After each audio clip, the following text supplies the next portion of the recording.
Tariffs, the impact that they're having on the economy, the impact that they're having on businesses, small and large, is significant. And I keep getting questions about, what do I do? How do I handle this? How do I keep my doors open?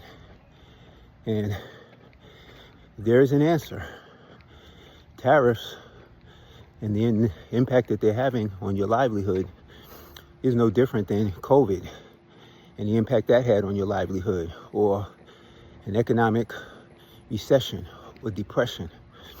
These are all catastrophic events that will impact your ability to do what you want to do and live how you want to live. What you need to do in dealing with situations and circumstances like this is, number one, realize that the impacts are not within your control to control. What you can control is what you do in response to these things that happen to you. You have one mission with your business, and that is to provide a solution for which people are willing and able to pay, to relieve the pain from the problem that they are dealing with, the urgency, the emotional, the consequences. You need to continue to focus on that.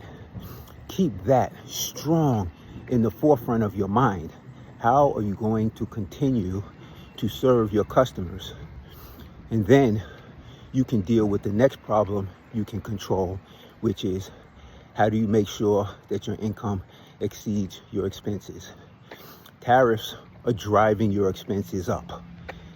Nothing you can do about that. The government overall, for small businesses, levies a heavy tax on a solopreneur, a self-employed. So these are things that we have to deal with. Now, if you are working the equation, how do I make sure that my income exceeds my expenses? There are two controllables there. The first one is value. You have to make sure that the value is there, because then and only then can you increase your prices. And even in any bad economic situation, even if there's 15% unemployment, there are 85% of people who still have money to spend.